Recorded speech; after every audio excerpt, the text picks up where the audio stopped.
Thank you, Mr. Chairman. I thank the witnesses for joining us, but I have to say I'm getting a little confused on the thread of your argument here.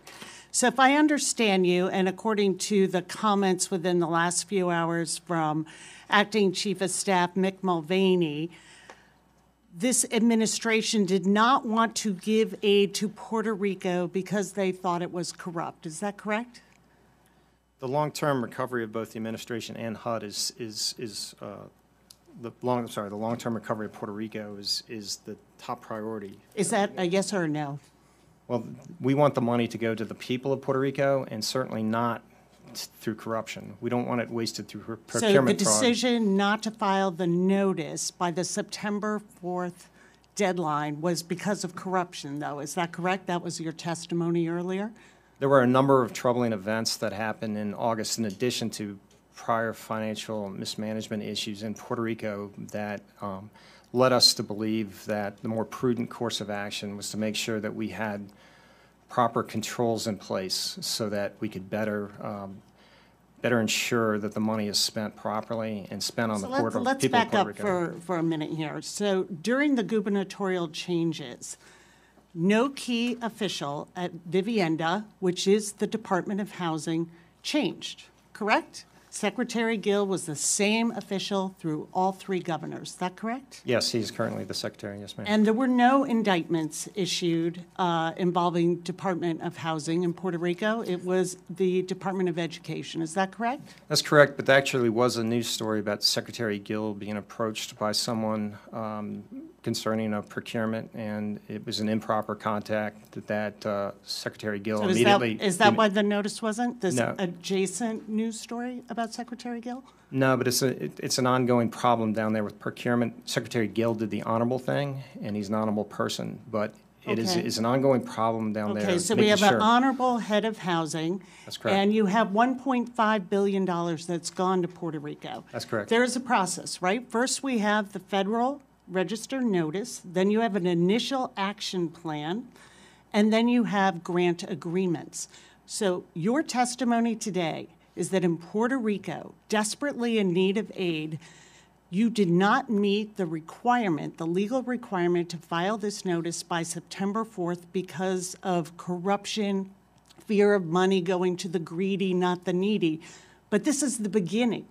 The notice is the beginning. That is not distributing additional funds. The notice is the rules of the road, though, and the notice informs the action And the plan. rules of the road were a requirement of filing by September 4th. Who told you? Did this come from Secretary Carson?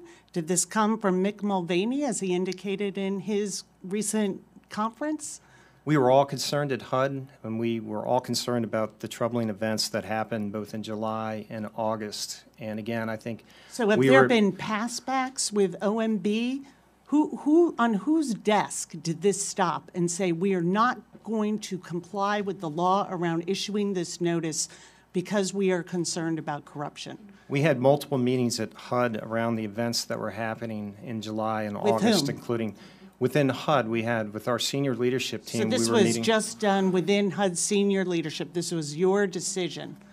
It was a HUD decision based on the number of indicia that we saw of potential problems that we wanted to stop and wanted to make sure that we got this right, that we didn't rush something out the door, we didn't rush billions of dollars out the door that we couldn't protect. So do you think those concerns about so-called rushing billions of dollars out the door, which we're at the beginning of the process, filing the Federal Register notice, I don't understand how those two things square and why you thought these concerns allowed you to not meet your legal requirements. Well, Puerto Rico currently has access to $1.5 billion. They've spent less than 1% of that money. How does that change your legal requirement to file this notice in a timely way? Well, again, I think we had a choice to make whether we wanted to come before you and explain to you today why we didn't meet the deadline, as opposed to rushing money out the door that we didn't think that they were in. Again, Mr. Wohl, that wasn't the choice that you made. Your choice was not to file the basic mitigation notice by September 4th. This is not the release of money on September 4th. Well, again, the mitigation notice, the action plan, and the subsequent grant agreement are interdependent, so. They're interdependent, but they're not, I mean, the September 4th deadline, I fail to understand from any of your testimony today why that was not met. We had concerns about how the money would be spent. We had concerns of making sure that we had So your controls in concerns place. about corruption, you decided put you above the law, and you would just do this on a different time frame. It wasn't just corruption, it was concerns about having proper processes and controls in place so that we could make sure My that the time has money went to the right expired. people.